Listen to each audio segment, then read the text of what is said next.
Parking, który widzicie za mną, zawsze jest zastawiony motocyklami i samochodami.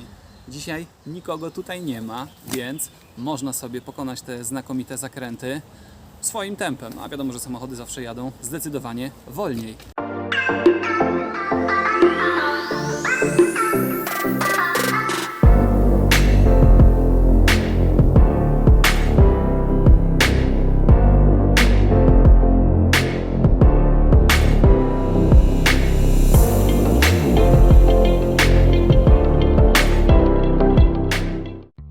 Kiedy tylko otworzyłem oczy, od razu pomyślałem o tym stromym wjeździe do agroturystyki, w której się zatrzymałem. Skoro wczoraj zjechałem, to dzisiaj będę musiał wjechać. Ubrałem się i zszedłem na dół, żeby rozejrzeć się po domku. Spotkałem na dole właścicieli i zaczęliśmy rozmowę na temat tego, skąd się wzięli w Bieszczadach. W sumie niedawno kupili tę nieruchomość i przeprowadzili się tu z Holandii, żeby trochę się zatrzymać i przestać gonić za wszystkim w życiu. Wybrali naprawdę niezłe miejsce i całkiem nieźle idzie im chillowanie. Pogadaliśmy o naturalnych lekach, ziołach zebranych z łąki, którymi się leczą i ogólnie o życiu w tym miejscu. Pokazali mi swoje areały, dopiłem kawę i wróciłem do pokoju, żeby zacząć już powoli startować. Przyznam, że pierwszy dzień miałem dość dobrze zaplanowany w stosunku do reszty wyjazdu. Na dzisiaj zaplanowałem znacznie mniej, ale nigdzie nie chciałem się spieszyć. W miejscu, w którym się znajdę, będę decydować, na jak długo w nim zostanę. Jeszcze mały psik, bo uwielbiam mieć czystą szybkę i można lecieć. Do pierwszej atrakcji miałem raptem 20 minut spokojnej jazdy.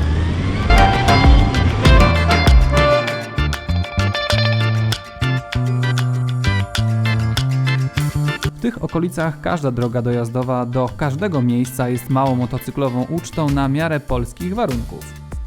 Mieszkam na Mazowszu, gdzie jest raczej płasko, więc tu w Bieszczadach każdy kilometr dla takich ludzi jak ja liczy się podwójnie.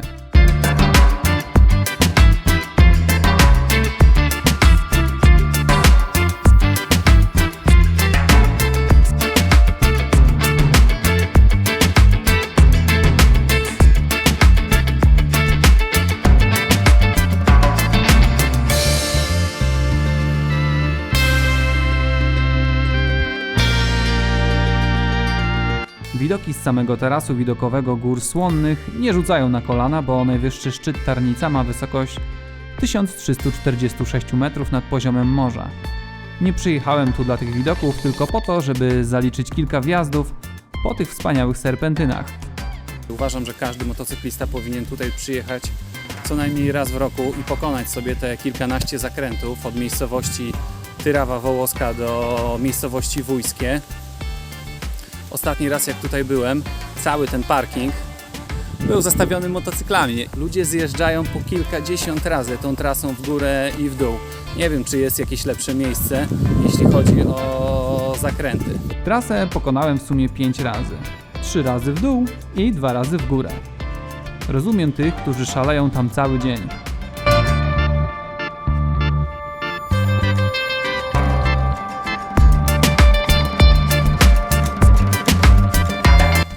Polecam to miejsce. Ja na kolanko jeszcze nie schodzę. Do zamknięcia opony trochę brakuje, ale jest po prostu pięknie, a pogoda jeszcze jest wspaniała. W okolicach południa opuściłem to znakomite miejsce i ruszyłem w kierunku zapory wodnej w Solinie, po drodze zjadając kiełbaskę z grilla.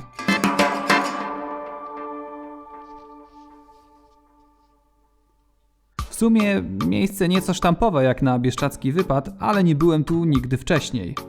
Trudno uwierzyć, że w tych pięknych okolicznościach przyrody powstaje energia elektryczna i w to, że samą elektrownię zaczęto budować 60 lat temu. Nie wyobrażam sobie takiego przedsięwzięcia w obecnych czasach, mimo kultu eko.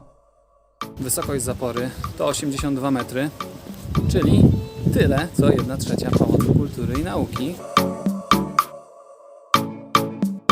Patrząc na rozmiar tej inwestycji, zastanawiam się, jaki wpływ ma na środowisko, skoro stawiając tu taką tamę, poziom wody przed zaporą zdecydowanie uległ zwiększeniu. Z drugiej strony jest tu zbiornik, na którym tak naprawdę można sobie również pożeglować. Zobaczcie sobie, jak to wygląda. Są tam łódki w oddali. Przy wejściu jest monument, na którym znajdziecie ciekawe dane dotyczące mocy i ilości produkowanej energii. Jako ciekawostkę dodam, że korytarze wewnątrz tamy mają około 2 km długości. Jeżeli interesuje Was to miejsce, to w opisie filmu znajdziecie link do filmu, który szerzej opowiada o tym miejscu i ukazuje wnętrze tamy. Dobra, trzeba stąd spadać, bo jest dużo ludzi. Nie przyjechałem tutaj po to, żeby między nimi łazić. Przy wychodzeniu nie ominiecie straganów. Przy samej tamie jest specjalny płatny parking z miejscami dla motocykli. Nie warto jeździć i szukać darmowego miejsca. To było wszystko, co miałem zaplanowane na ten dzień. Będąc w Bieszczadach, warto przejechać wielką i małą pętlę bieszczadzką. Ja to zrobiłem 2 lata wcześniej, więc tym razem odpuściłem. Kierowałem się pomału na południe wzdłuż rzeki Solinka. Pogoda była piękna i pomyślałem, że warto znaleźć miejsce, w którym będzie można się ochłodzić. Nie miałem już nic na liście do zwiedzania w tym dniu, więc mogłem w nieskrępowany sposób pruć gorące powietrze i nie stresować się myślą, że gdzieś właśnie nie zdążam i zaraz coś mi zamkną. W ten sposób trafiłem tutaj. Planowałem zostać kilkanaście minut, ale za chwilę dojechało 2 gości na GS-ach i w ten sposób kilkanaście minut zamieniło się w 3-godzinną pogawędkę na temat wyjazdów, kufrów i oczywiście na temat życia i śmierci.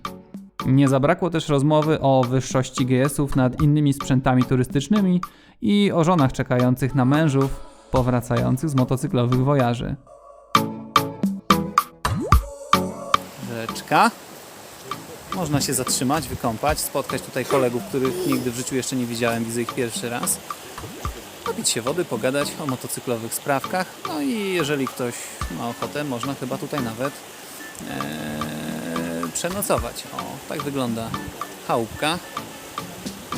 Także polecam się tutaj zatrzymać. Pokażę Wam na mapie, gdzie to jest. O, tak wyglądają sprzęciki kolegów. Zabawiłem tu do 17, więc przyszedł czas na noclegowy orient. Stwierdziłem, że machnę jeszcze dzisiaj bez problemu jakieś 150 km, więc poszukałem taniego miejsca na Zadupiu, które zabukowałem za 40 zł i zacząłem kierować się na zachód przy słowackiej granicy. Po drodze zatrzymałem się jeszcze kilka razy, żeby podziwiać to, czego nie mam na co dzień w swojej okolicy. Po prostu stanąłem i rozglądałem się dookoła. Było tak cicho, że słyszałem rój komarów brzęczący w powietrzu. Żadnych aut czy innych motocykli. To miejsce 200 lat temu wyglądało dokładnie tak samo jak teraz. Różnicą był tylko całkiem niezły asfalt. Przez kilka kilometrów żadnych zabudowań. Przez chwilę żałowałem nawet, że nie mam namiotu. Wstać rano i zobaczyć to wszystko to byłoby coś. Zamieniłem także Bieszczady na Beskid Niski. Może jednak namiot nie jest taki zły. Po drodze do mojego Kimania zrobiłem jeszcze niezdrowe zakupy na wieczór. Moja przystań była na pograniczu Podkarpacia, Małopolski, Słowacji i Polski. Jeśli chcecie odpocząć od telefonu, to polecam. Nie ma tam zasięgu. Pokój nie był zbyt duży, ale udało mi się odpocząć i przyszykować do następnego dnia, o którym opowiem Wam w następnym odcinku. Tego dnia miałem 200 km na szafie. Do rekordów daleko, ale co posiedziałem w chłodnym strumyku to moje. Przydatne linki znajdziecie w opisie filmu. Dziękuję za uwagę. Pamiętajcie o łapie i subskrypcji.